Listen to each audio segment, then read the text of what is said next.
Hello everybody, welcome back to HavahSomeStories. My name is Jolynne. Today we are going to be reading the Magic Treehouse book number 3, Mummies in the Morning.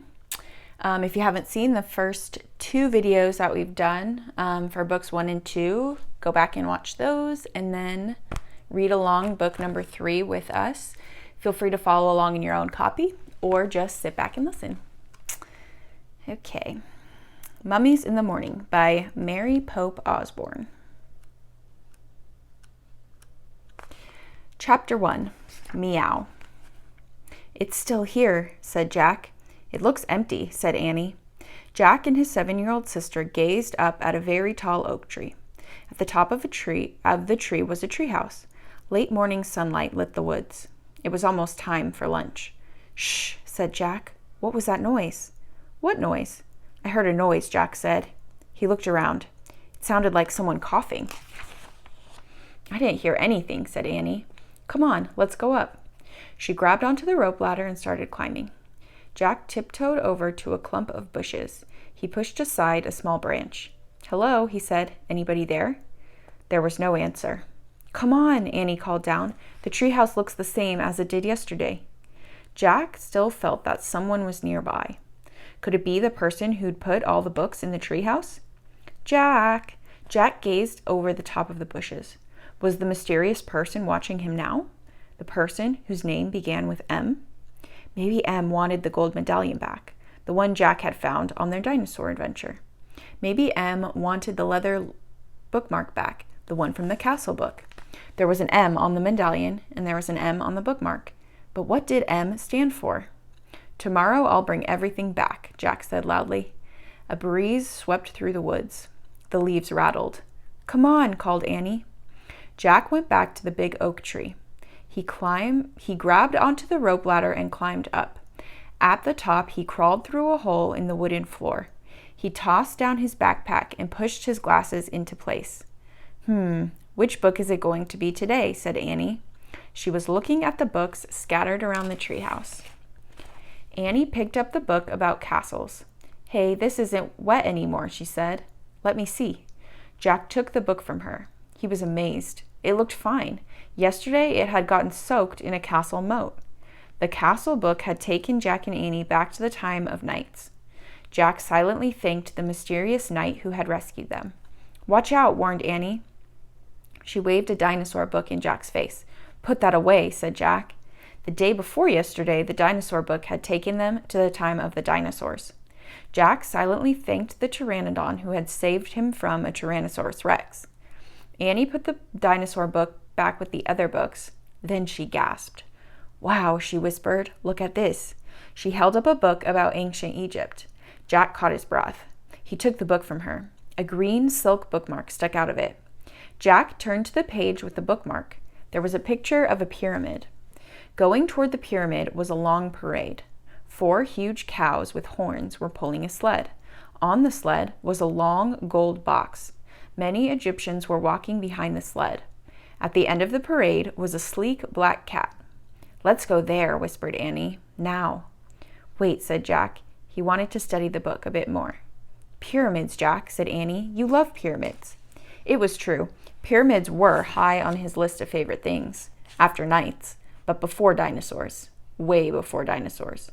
He didn't have to worry about being eaten by a pyramid. Okay, he said. But hold the Pennsylvania book, in case we want to come right back here. Annie found the book with the picture of their hometown in it, Frog Creek, Pennsylvania. Then Jack pointed to the pyramid picture in the Egypt book. He cleared his throat and said, I wish we could go to this place. Meow. What was that? Jack looked out the treehouse window. A black cat was perched on a branch right outside the window. The cat was staring at Jack and Annie. It was the strangest cat Jack had ever seen. He was very sleek and dark, with bright yellow eyes and a wide gold collar. It's the cat in the Egypt book, whispered Annie. Just then the wind started to blow. The leaves began to shake. Here we go, cried Annie. The wind whistled louder. The leaves shook harder. Jack closed his eyes as the treehouse started to spin.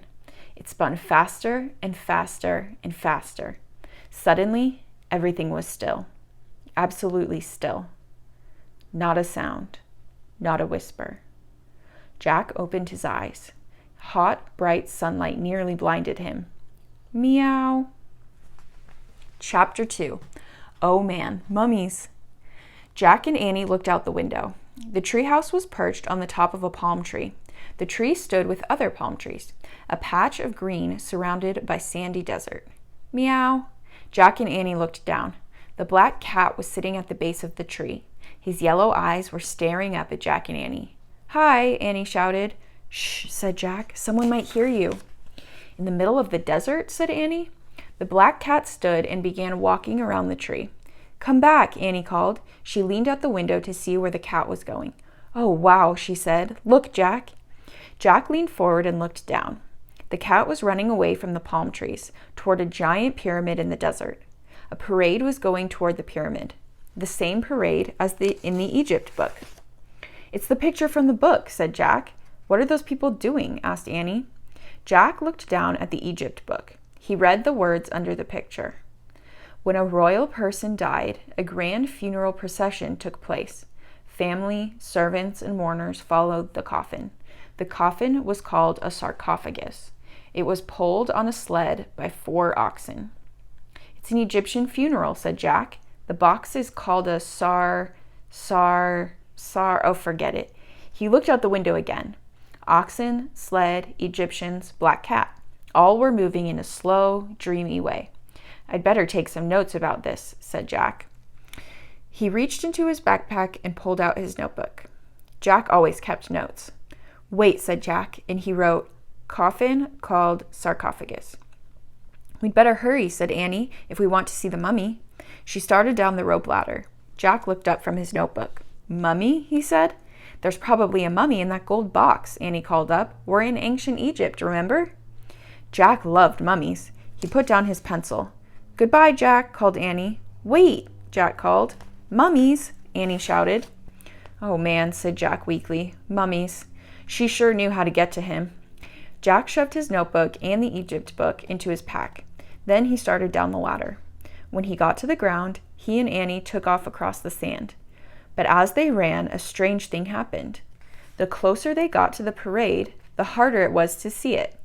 Then, suddenly, it was gone. The strange parade had vanished. It had disappeared, vanished. But the great stone pyramid was still there, towering above them. Panting, Jack looked around. What had happened? Where were the people, the oxen, the gold box, the cat? They're gone, said Annie. Where did they go? Said Jack.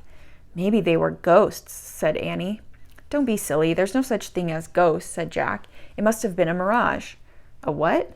Mirage. It happens in the desert all the time, said Jack. It looks like something's there, but it just turns out to be the sunlight reflecting through the heat. How could sunlight look like people, a mummy box, and a bunch of cows? Said Annie. Jack frowned. Ghosts, she said. No way, said Jack. Look, Annie pointed at the pyramid. Near the base was the sleek black cat. He was standing alone. He was staring at Jack and Annie. He's no mirage, said Annie. The cat started to slink away. He walked along the base of the pyramid and slid around a corner. Where's he going? Said Jack. Let's find out, said Annie. They dashed around the corner just in time to see the cat disappear through a hole in the pyramid. Chapter 3. It's alive. Where did he go? Said Jack. He and Annie peeked through the hole. They saw a long hallway. Burning torches lit the walls. Dark shadows loomed. Let's go in, said Annie. Wait, said Jack. He pulled out the Egypt book and turned to the section on pyramids. He read the caption aloud. Pyramids were sometimes called houses of the dead. They were nearly all solid stone, except for the burial chambers deep inside. Wow, let's go there, to the burial chambers, said Annie. I bet a mummy's there. Jack took a deep breath. He stepped out of the hot, bright sunlight into the cool, dark pyramid. The hallway was silent. Floor, ceiling, walls, everything was stone. The floor slanted up from where they stood. We have to go farther inside, said Annie. Right, said Jack, but stay close behind me. Don't talk. Don't... Go, just go, said Annie. She gave him a little push. Jack started up the slanted floor of the hallway. Where was the cat? The hallway went on and on. Wait, said Jack. I want to look at the book. He opened the Egypt book again. He held it below a torch on the wall. The book showed a picture of the inside of the pyramid. The burial chamber is in the middle of the pyramid. See? Jack said. He pointed to the picture. It seemed to be straight ahead. Jack tucked the book under his arm. Then they headed deeper into the pyramid. Soon the floor became flat. The air felt different, musty and stale. Jack opened the book again. I think we're almost at the burial chamber. See the picture? The hallway slants up, then it gets flat. Then you come to the chamber. See? Look. Eee! A strange cry shot through the pyramid. Jack dropped the Egypt book. Out of the shadows flew a white figure. It swooshed toward them. A mummy! It's alive! Annie shouted. Chapter 4, Back from the Dead. Jack pulled Annie down. The white figure moved swiftly past them, then disappeared into the shadows. A mummy, said Annie, back from the dead.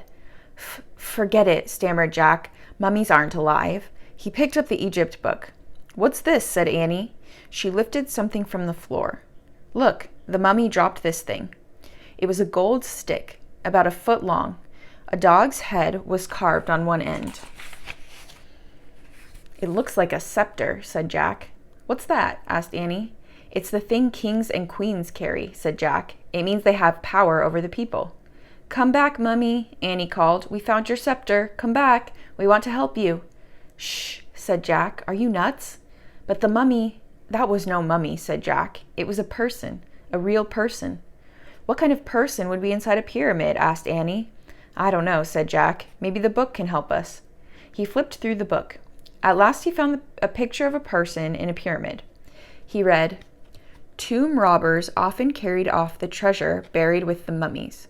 False passages were sometimes built to stop the robbers. Jack closed the book. No live mummy, he said, just a tomb robber. Yikes, a tomb robber, said Annie. Yeah, a robber who steals stuff from tombs. But what if the robber comes back, said Annie. We'd better leave. Right, said Jack, but first I want to write something down. He put the Egypt book into his pack. He pulled out his notebook and pencil. He started writing in his notebook. Tomb robber. Jack, said Annie. Just a second, said Jack. He kept writing. Tomb robber tried to steal. Jack, look, said Annie. Jack felt a swoosh of cold air. He looked up. A wave of terror went through him. Another figure was moving slowly toward them. It wasn't a tomb robber. No, it was a lady, a beautiful Egyptian lady. She wore flowers in her black hair. Her long white dress had many pleats. Her gold jewelry glittered. Here, Jack, Annie whispered. Give her this. She handed him the gold scepter. The lady stopped in front of them. Jack held out the scepter.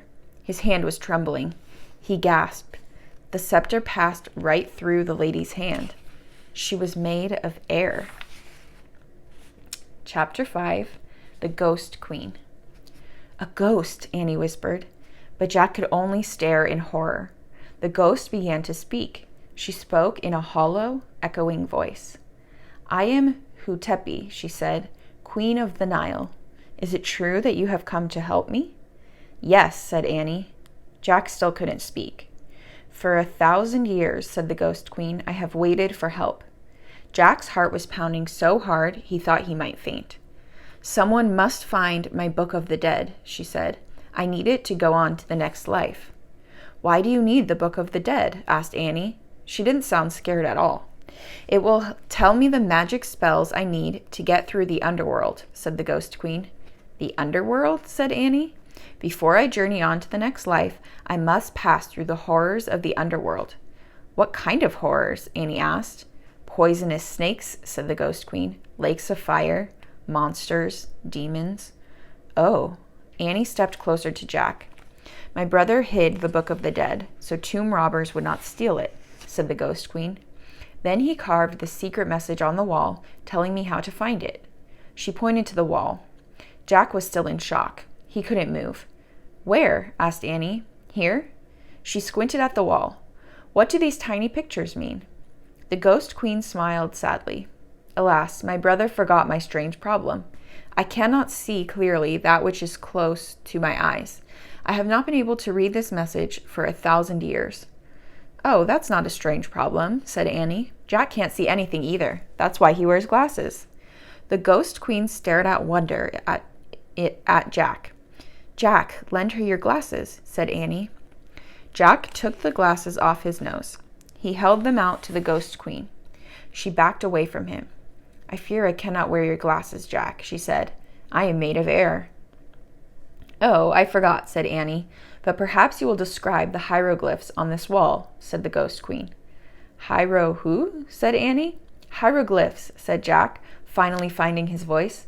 "It's the ancient Egyptian way of writing. It's like writing with pictures." The ghost queen smiled at him. "Thank you, Jack," she said. Jack smiled back at her. He put his glasses on. Then he stepped toward the wall and took a good long look. "Oh, man," he whispered. Chapter 6, Writing on the Wall. Jack and Annie squinted at the pyramid wall. A series of tiny pictures were carved into the stone. "There are 4 pictures here," Jack told the ghost queen. "Describe them to me, Jack. One at a time, please," she said. Jack studied the first picture. "Okay," he said. "The first one is like this." He made a zigzag in the air with his fingers. "Like stairs?" asked the ghost queen. "Yes, stairs," said Jack. "Just like stairs." She nodded. "Easy enough." Jack studied the second picture. "The second one has a long box on the bottom," he said. He drew it in the air. The ghost queen looked puzzled. "With 3 things on top, like this," said Annie. She drew squiggly lines in the air. The ghost queen still seemed puzzled. "Like a hat," said Jack. "Hat?" said the ghost queen. "No, more like a boat," said Annie. "Boat?" said the ghost queen. She got excited. "Boat?" Jack took another look at the wall. "Yes, it could be a boat," he said. The ghost queen looked very happy. She smiled. "Of course," she said. Jack and Annie studied the next picture. "The third one is like a thing that holds flowers," said Annie. "Or a thing that holds water," said Jack. "Like a jug?" asked the ghost queen. "Exactly," said Jack. "Yes, a jug," said Annie. Annie studied the last picture. "The last one looks like a pole that droops," said Annie. "Like a curved stick," said Jack, "but one side is shorter than the other." The ghost queen looked puzzled. "Wait," said Jack, "I'll draw it in my notebook. Big so you can see it." Jack put down the scepter and got out his pencil. He drew the hieroglyph. "A folded cloth," said the ghost queen. "Well, not really," said Jack. He studied the drawing. "But that is the hieroglyph for a folded cloth," said the ghost queen. "Well, okay," said Jack. He looked at the 4th hieroglyph again. He still couldn't see the folded cloth, unless it was like a towel hanging over a bathroom rod. "So that's all of them," said Annie. She pointed at each picture. "Stairs, boat, jug, folded cloth." Jack wrote the words in his notebook. "So what does the message mean?" he asked the ghost queen. "Come," she said. She held out her hand. "Come to my burial chambers." And she floated away. Chapter 7, The Scroll. Jack put the scepter and his notebook and pencil into his pack. He and Annie followed the ghost queen deeper into the pyramid until they came to some stairs. "The stairs," said Jack and Annie. The ghost queen floated up the stairs. Jack and Annie followed. The ghost queen floated right through a wooden door. Jack and Annie pushed on the door. It opened slowly. They stepped into a cold, drafty room. The ghost queen was nowhere in sight. Dim torchlight lit the huge room. It had a very high ceiling. On one side was a pile of tables, chairs, and musical instruments. On the other side of the room was a small wooden boat. "The boat," said Jack. "What's it doing inside Queen Hoodipee's pyramid?" asked Annie. "Maybe it's supposed to carry her to the next life," said Jack. And he and Annie went over to the boat. They looked inside it. The boat was filled with many things: gold plates, painted cups, jeweled goblets, woven baskets, jewelry with blue stones, small wooden statues. "Look," said Jack. He reached into the boat and lifted out a clay jug. "The jug," said Annie. Jack looked inside the jug. "Something's in here," he said. "What is it?" asked Annie. Jack felt down inside the jug. "It feels like a big napkin," he said. "It's the folded cloth," said Annie. Jack reached into the jug and pulled out the folded cloth. It was wrapped around an ancient-looking scroll. Jack slowly unrolled the scroll. It was covered with wonderful hieroglyphs. "The Book of the Dead," whispered Annie. "We found it. We found her book." "Oh, man." Jack traced his finger over the scroll. It felt like very old paper. "Queen Hootapai," called Annie. "We have it. We found your Book of the Dead." Silence. "Queen Hootapai?" Then another door on the other side of the chamber creaked open. "In there," said Annie. "Maybe she's in there." Jack's heart was pounding. Cold air was coming through the open doorway. "Come on," said Annie. "Wait." "No," said Annie. "She's waited 1,000 years for her book. Don't make her wait any more." Jack put the ancient scroll into his backpack. Then he and Annie slowly started to cross the drafty room. They came to the open door. Annie went through first. "Hurry, Jack," she said. Jack stepped into the other room. It was nearly bare, except for a long gold box. The box was open. The cover was on the floor. "Queen Hootapai?" called Annie. Silence. "We found it," said Annie. "Your Book of the Dead." There was still no sign of the ghost queen. The gold box glowed. Jack could barely breathe. "Let's leave the scroll on the floor and go," he said. "No, I think we should leave it in there," said Annie. She pointed to the gold box. "No," said Jack. "Don't be afraid," said Annie. "Come on." Annie took Jack by the arm. They walked together across the room to the glowing gold box. They stopped in front of the box, and they peered inside. Chapter 8, The Mummy. A real mummy. Bandages were still wrapped around the bald skull, but most of the bandages had come off the face. It was Hootapai, Queen of the Nile. Her broken teeth were showing, her little wrinkled ears, her squashed nose, her withered flesh, her hollow eye sockets. Plus, the rotting bandages on her body were coming off. You could see the bones. "Oh, gross," cried Annie. "Let's go." "No," said Jack. "It's interesting." "Forget it," said Annie. She started out of the room. "Wait, Annie." "Come on, Jack, hurry," cried Annie. She was standing by the door. Jack pulled out the Egypt book and flipped to a picture of a mummy. He read aloud. Ancient Egyptians tried to protect the body so it would last forever. First, it was dried out with salt. "Ugh, stop," said Annie. "Listen," said Jack. He kept reading. Next, it was covered with oil. Then it was wrapped tightly in bandages. The brain was removed by... "Yuck, stop," cried Annie. "Goodbye." She dashed out of the room. "Annie," called Jack, "we have to give her the Book of the Dead." But Annie was gone. Jack reached into his pack. He pulled out the scroll and the scepter. He put them next to the mummy's skull. Was it just his imagination? Or did a deep sigh seem to shudder throughout the room? Did the mummy's face grow calmer? Jack held his breath as he backed away, out of the mummy room, out of the boat room, down the stairs. At the bottom of the stairs, he heaved his own sigh, a sigh of relief. He looked down the hallway. It was empty. "Hey, where are you?" he said. No answer. Where in the world was Annie? Jack started down the hallway. "Annie," he called. Had she run out of the pyramid? Was she already outside? "Annie!" "Help, Jack!" came a cry. The voice sounded far away. It was Annie. Where was she? "Help, Jack!" "Annie!" Jack started to run along the shadowy hallway.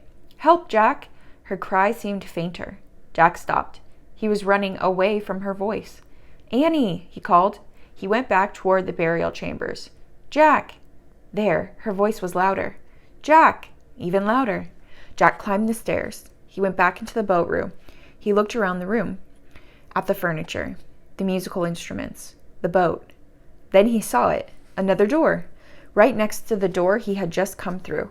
The door was open. Jack dashed through it and found himself at the top of some stairs. They were just like the stairs in the other hallway. He went down into the hallway. It was lit by torches on the wall. It was just like the other hallway. "Annie," he called. "Jack! Annie! Jack!" She was running through the hallway toward him. She crashed into him. "I was lost," she cried. "I think this is one of those false passages, built to fool the tomb robbers," said Jack. "A false passage?" said Annie, panting. "Yeah, it looked just like the right hallway," said Jack. "We have to go back into the boat room and out the right door." Just then they heard a creaking noise. Jack and Annie turned around. They looked up the stairs. Then they watched in horror as the door slowly creaked shut. A deep sound rumbled in the distance, and all the torches went out. Chapter 9. Follow the Leader. It was pitch dark. "What happened?" asked Annie. "I don't know. Something weird," said Jack. "We have to get out of here fast. Push against the door." "Good idea," said Annie in a small voice. They felt their way through the darkness. To the top of the stairs. "Don't worry, everything's going to be okay," said Jack. He was trying to stay calm. "Of course," said Annie. They leaned against the wooden door and pushed. It wouldn't budge. They pushed harder. No use. Jack took a deep breath. It was getting harder to breathe, and harder to stay calm. "What can we do?" asked Annie. Just rest a moment," said Jack, panting. His heart was pounding as he tried to see through the darkness. "Maybe we should start down the hall," he said. "Maybe we'll eventually come to an exit." He wasn't sure about that, but they had no choice. "Come on," he said. "Feel the wall." Jack felt the stone wall as he climbed slowly down the stairs. Annie followed. Jack started down the dark hallway. It was impossible to see anything, but he kept going, taking one step at a time, moving his hands along the wall. He went around a corner. He went around another corner. He came to some stairs. He went up. There was a door. He pushed against it. Annie pushed too. This door wouldn't budge either. Was this the same door they had started at? It was no use. They were trapped. Annie took his hand in the dark. She squeezed it. They stood together at the top of the stairs, listening to the silence. "Meow." "Oh, man," Jack whispered. "He's back," said Annie. "Meow." "Follow him," cried Jack. "He's going away from us." They started down the dark hallway, following the cat's meow. Hands against the wall, Jack and Annie stumbled through the darkness. Meow. They followed the sound, all the way through the winding hallway. Down, down, down. Around one corner, then another, then another. Finally, they saw a light at the end of the tunnel. They rushed forward, out into the bright sunlight. "Yay!" Annie shouted. But Jack was thinking. "Annie," he said, "how did we get out of the false passage?" "The cat," said Annie. "But how could the cat do it?" asked Jack. "Magic," said Annie. Jack frowned. "But look," said Annie. She pointed. The cat was bounding away over the sand. "Thank you," called Annie. "Thanks," Jack shouted at the cat. His black tail waved. Then he disappeared in the shimmering waves of heat. Jack looked toward the palm trees. At the top of one sat the treehouse, like a bird's nest. "Time to go home," Jack said. He and Annie set off for the palm trees. It was a long, hot walk back. At last, Annie grabbed onto the rope ladder, then Jack. Once they were inside the treehouse, Jack reached for the book about Pennsylvania. Just then, he heard a rumbling sound, the same sound they had heard in the pyramid. "Look," Annie said, pointing out the window. Jack looked. The boat was beside the pyramid. It was gliding over the sand, like a boat sailing over the sea. Then it faded away into the distance. Was it just a mirage? Or was the ghost queen finally on her way to the next life? "Home, Jack," whispered Annie. Jack opened the Pennsylvania book. He pointed to the picture of Frog Creek. "I wish we could go home," he said. The wind began to blow. The leaves began to shake. The wind blew harder. It whistled louder. The treehouse started to spin. It spun faster and faster. Then everything was still. Absolutely silent. Chapter 10. Another Clue. Late morning sunlight shone through the treehouse window. Shadows danced on the walls and ceiling. Jack took a deep breath. He was lying on the floor of the treehouse. I wonder what Mom's making for lunch, said Annie. She looked out the window. Jack smiled. Lunch, Mom, home. It all sounded so real, so calm and safe. Let's hope it's peanut butter and jelly sandwiches, he said. He closed his eyes. The wood floor felt cool. Boy, this place is a mess, said Annie. We'd better make it neater, in case M comes back. Jack had almost forgotten about M. Would they ever meet the mysterious M? The person who seemed to own all the books in the treehouse? Let's put the Egypt book on the bottom of the pile, said Annie. Good idea, said Jack. He needed a rest before he visited any more ancient tombs. Let's put the dinosaur book on top of the Egypt book, said Annie. Yeah, good, said Jack, in a long rest before he visited another Tyrannosaurus Rex. The castle book can go on the very top of the pile, said Annie. Jack nodded and smiled. He liked thinking about the knight on the cover of the castle book. He felt as if the knight were his friend. Jack, said Annie, look. Jack opened his eyes. She was pointing at the wooden floor. What is it? He asked. You have to see for yourself. Jack groaned as he got up. He stood next to Annie and looked at the floor. He didn't see anything. Turn your head a little, said Annie. You have to catch the light just right. Jack tipped his head to one side.